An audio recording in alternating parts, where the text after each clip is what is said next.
So before we jump into the video, just got a few announcements. Be on the lookout for the Darth Maul Real Life Jedi Sith Edition video coming tomorrow. That's going to come with a guide to show you how to put everything into practice that I'll be sharing in that video.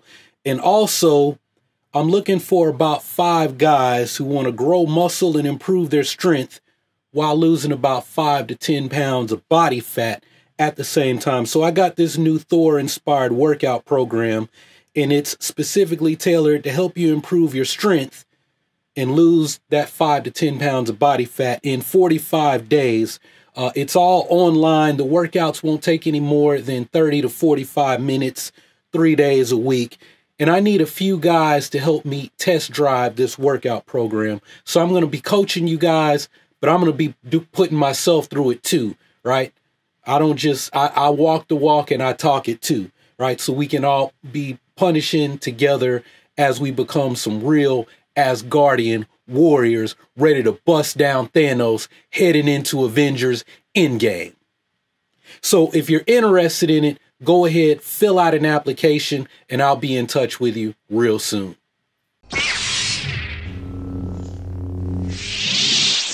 All right, what's up, Star Wars fans? My name is Prince, and I'm an urban acolyte. I haven't talked about Star Wars Resistance in a hot minute. I'll be honest, a lot of that has to do with my views always suck when I talk Resistance, but I love this show, and I just said, you know what?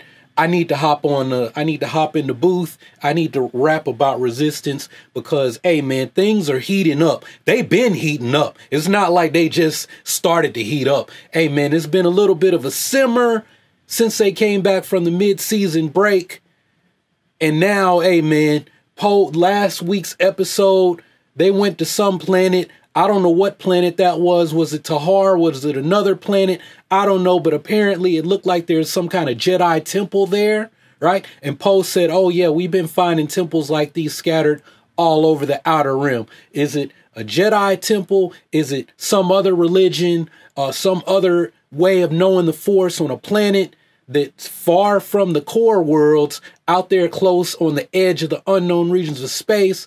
Hey man, I don't know, but things have gotten very interesting. So I think I can't even remember the last video I did. I think it was the Doza Dilemma at the end of January, where Doza's daughter, she got kidnapped by the pirates. Of course, all that was set up by the First Order. The First Order comes into the rescue, retrieves Doza's daughter, and they double cross the pirates. They try to kill them, and the pirates run off. They scatter, right? And then the First Order occupation. I think that was the video that comes after, or the episode that came after. Kaz completely knows that Synara is down with the pirates. He helps her escape, right? Because the First Order is looking for a spy. They know that the pirates had somebody on the inside, and they're trying to get rid of all evidence that they've been behind this whole thing, that it's all been an elaborate plot. The First Order's playing both sides of the field, right, in order to gain access to the Colossus. And at the end of that episode, no, it's not that episode. It was the next episode after that, the new trooper, right? In this episode, we see Kel and Isla, right? The children of the Tahar. They don't have their proper registration to be there on the Colossus. They just been hiding out in the cut, right? And so the First Order is there providing security. They're checking IDs. Things are getting a lot more strict, and they don't have the proper paperwork, right? They ain't got no ID. I need to see ID, player. I need to see ID. They ain't got no ID, right? They refugees, right? And on top of that, they were refugees that were being hunted by Kylo Ren and maybe the Knights of Ren. We don't know. But they were being hunted by Kylo Ren. What's a Kylo Ren, right? So they definitely want to fly under the First Order's radar. They knock out the stormtrooper who was doing that security check. Sorry, I lost my words.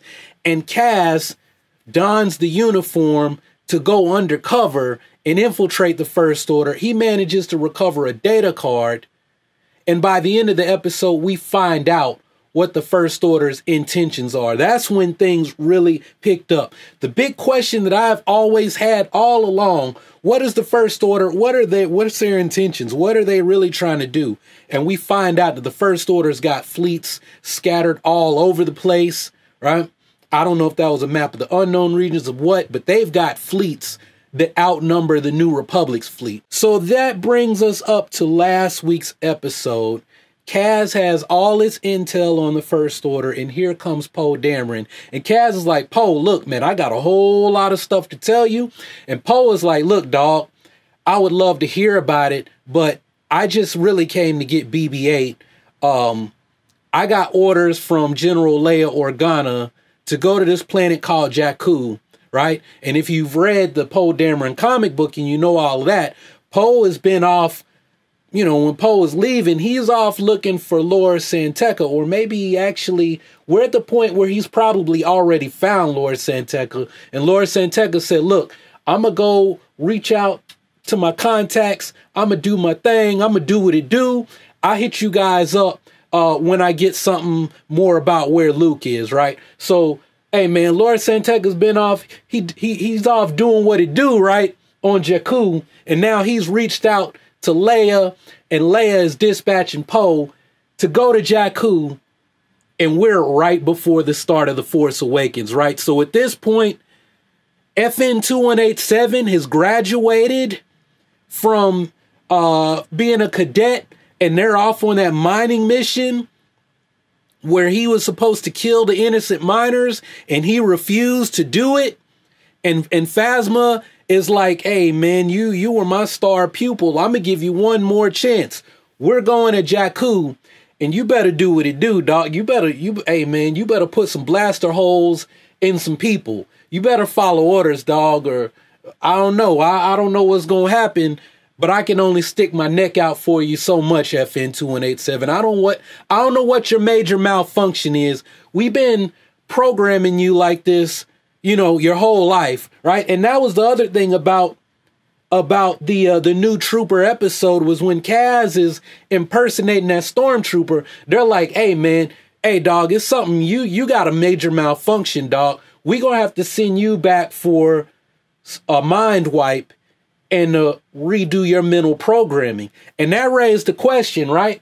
A mind wipe, that's what they do to droids, right? Now, I raised something about that on the Urban Acolyte Facebook page. People said they said what they said. I didn't listen to it because actually I was kind of saying that like, aha, this is what I've been talking about for the last few years, right? You find out about that in that Zer Leonis book, right? The Servants of the Empire series. There was a kid. He actually was on Star Wars Rebels. There was the one kid that was a punk that was messing with Ezra and Zer. I think he was the one that cheated and won. He was the one that got, I think it was, they had the top 3 finish, right? And I think he cheated and Ezra ended up not finishing in the top 3, even though he was crushing everybody, right? Because the kid cheated and Ezra did the Jedi thing and helped his boys out and he thought he could make up time, right? But that kid beefs with Zer Leonis the whole time they're on Lothal, and then when Ezra and Jai Kell are gone, Zer Leonis, hey man, he gets him back, right? He busts that kid disappears, he reappears on Arcanis, right? And Zer is like, yo, dog, what's up? And this dude is like a zombie, right? This is the start of the neural reprogramming, the whatever they did to make him more docile, to almost make him like a clone trooper, to follow orders, right? Brendel Hux experimented on this kid. It's all in Star Wars Rebels, man. Everything is tied together, but people, man, they don't explain stuff. And hey, man, Star Wars is not just the movies, it's the books, it's the TV show. It's like real life, right? Something's going on down the street. You know, they're doing something and something bad happens and it affects me, right? we're all together, even though we think it's all individual. Hey, man, that's the way the Force works. Is a circle of life. The Indra's web, right? That's a Hindu Buddhist thing, right? But there's the web, and it's got the jewels, and the spider shakes the web here, and it'll shake the bells and the jewels on the other end of the web, right? Indira's web, I think it is, right? The interconnectedness, right? That's the whole point of Star Wars having needing to establish a canon, right? That's why you had to throw out the EU, right? Because maybe you had stuff that didn't add up, right? You got Luke Skywalker in this book, this kid's book that was written in the early 90s, and he's weak, and then here he's powerful, and it's like, wait a minute, how is Luke this, and how is the Force different here, and Luke couldn't do this, but he can do, right? You got to make everything fit together, man. It's got to work together, right? So, hey, man, all of that was set up in Star Wars Rebels. So then the question, as far as it relates to Finn, how come none of that didn't work on Finn, right? It never took. Why was Finn able to resist having subliminal messages being played in his sleep? That's in the Phasma novel, right? We learn about what they're doing to these cadets. They're always having subliminal messages, first order propaganda being played in their headsets, and when they're in their racks, when they're asleep, they literally have, they're literally being programmed, right? And none of that ever took with Finn. Right. And that is, hey, man, the devil is in the details. It's in that new Trooper episode. Right. But moving forward, we're on to the core problem. Right. The core problem was last week's episode. That's where I was talking about. Hey, man, Poe comes through. Kaz, man. Hey, man, I just came to get BB-8. But hey, man, let me take you out here. Let's check out this planet. They go out and they see these worlds, these cores. The worlds have been cored. Some of them destroyed, right? And we find out that that's where the First Order has been experimenting on worlds. They've cored them. They were experimenting so that they could build Starkiller Base. How do we get rid of the planetary core so that we can put in Starkiller Base and turn this whole planet into a Death Star? Not a Death Star, a Death World. Starkiller Base. How do we, so we see all evidence of all, but then there's this one planet and there's some kind of outpost or a temple. There's evidence that people lived there, right? Is there some kind of Jedi temple? There's a temple there. We see a little doll, and is that Tahar, right? Now, the thing is that the children of the Tahar, it sounds like whatever happened there just happened recently, right? That they had just, so that raises a question, right? I mean, there's no sun there, right? So apparently, this is what I was thinking when I saw this, right? Because Starkiller Base literally drains the sun, right? So I think Alex of Star Wars explained, he and Molly were kind of debating, and Alex thought it was a weapons test going there. I think both actually happened. I think the Starkiller Base might have come from that solar system, right? Or they managed to bring Starkiller Base there. That's why there's no sun there, right? That's why it's cold. You got a solar system with no sun. But what about this planet, man? Or maybe they brought Starkiller Base there, drain the sun so that nobody would see evidence of that. I don't know. I'm still going with that could possibly be where Rey saw the vision, the Knights of Ren. Maybe that is also Tahar. We don't know yet, right? Big questions about that doll. I can't remember if Kaz kept it or not, but it would be interesting. I remember seeing it. I was like, hey, man, if Kaz pulls that doll out later, and Isla, is that her name? She's like, what are you doing with my doll? Right? My Tukey cat or whatever. Because we've seen dolls like that before. I think Jen Erso had one when she was little in Rogue One in the flashbacks, right? So I don't know. We'll have to wait and see if we find out what that world is, if we find out more about that planet. But that was the core problem, where we saw evidence of Starkiller Base, right? And it's all building up. At this point, Poe is off. We're into The Force Awakens on this week's episode. We are into The Force Awakens. So what happened this week? We find out that the First Order is is anybody who speaks out against the First Order, they're being kidnapped.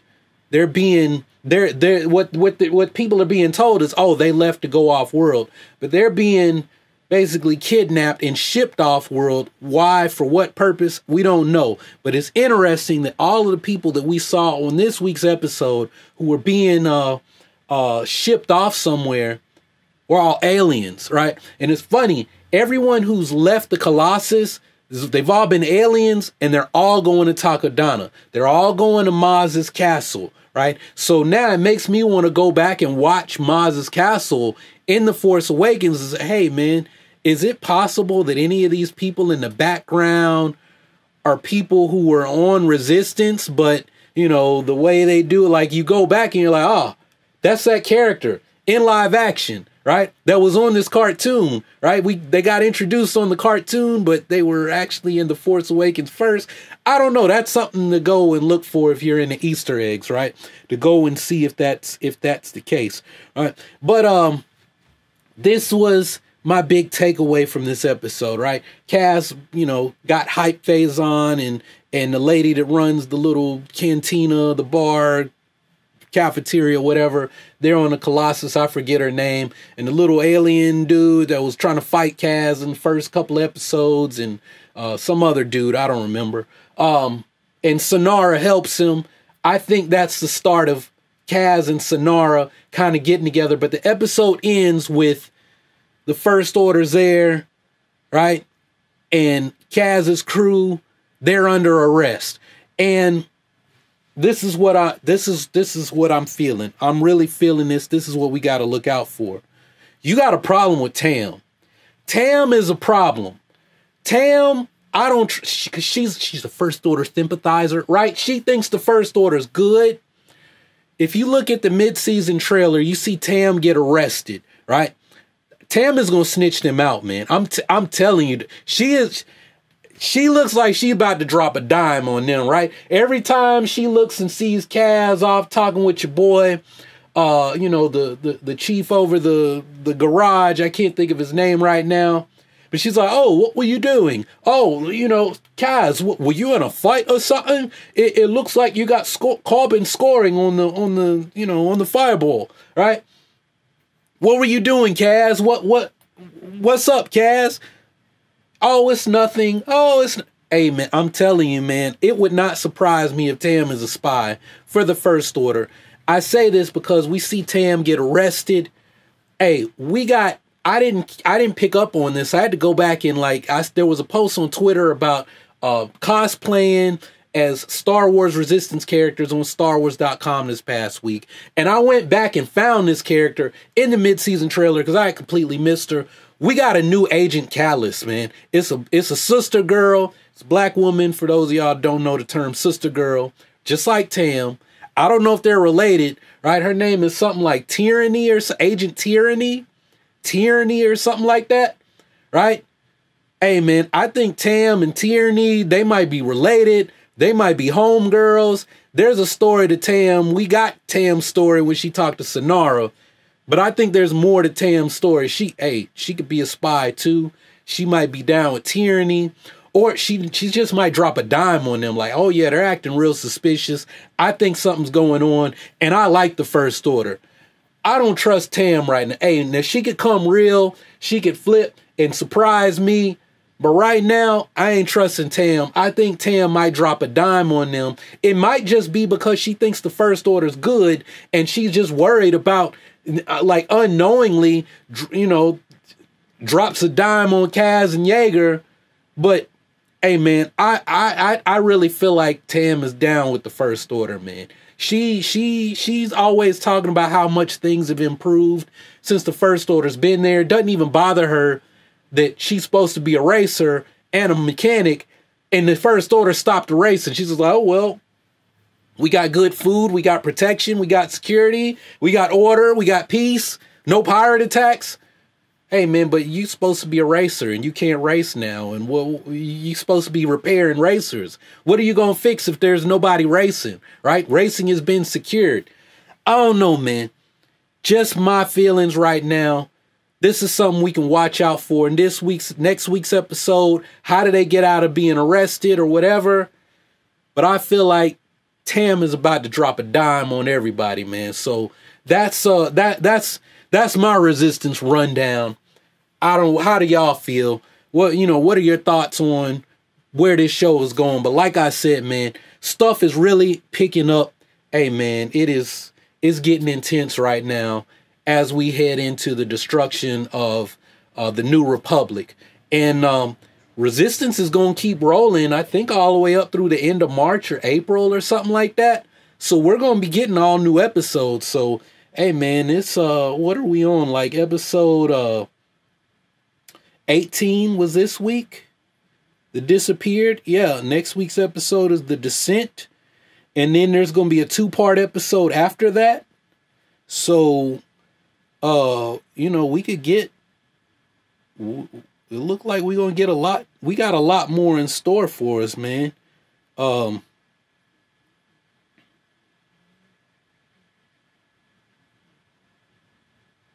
We got a lot more in store for us. So, I don't know. Are you guys enjoying Resistance? Or if you watched all of this video, you haven't been watching it, does this make you want to check out Resistance and see what's going on? Because, we're going to be, because, I mean, you look at when Starkiller base went boom, it blew up. The Last Jedi, all that, well, technically there was supposed to have been like a 2-week gap between them returning to Dakar and evacuating based on how long Finn was supposed to have been in his coma before Rey left for Ahch-To, right? It was at least a week.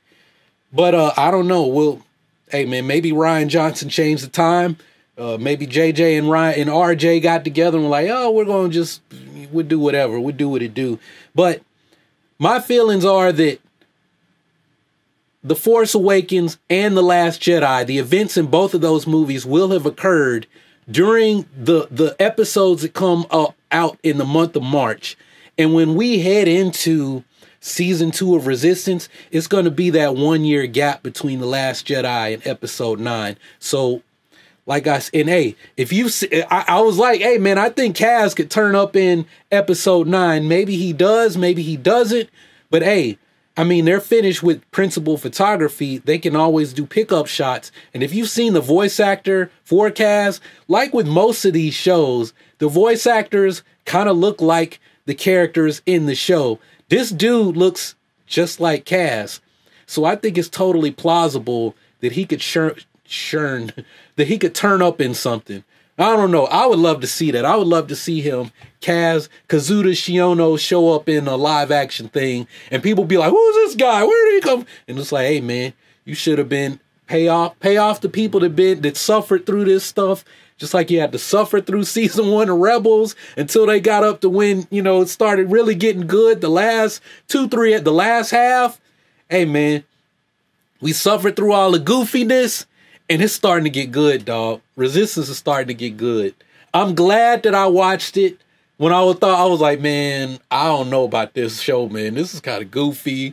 I don't think I like it. But now it's like, man, what's going to happen next? What's going to happen next week? I'm ready for next week. Is Tam going to drop a dime? Like, I'm really getting into it.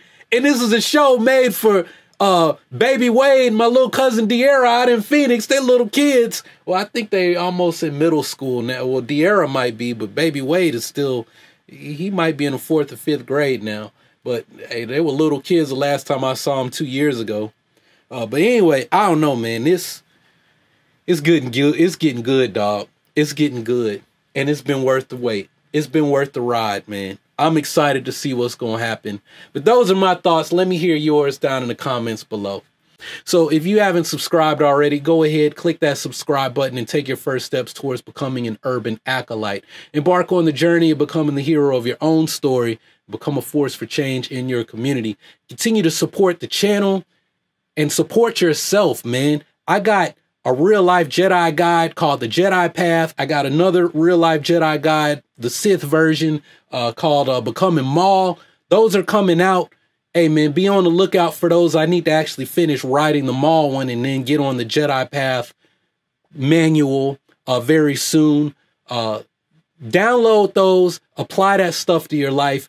Be a real urban acolyte. Don't just talk about it, right? Because right now, y'all just been talking about it. It's time to do it. It's time to take some action, man. It's time to set ourselves apart from everybody else. So be on the lookout for that and get that stuff, because that's how you win. That's how you support me. That's how you support the mission, by putting this stuff into practice, right?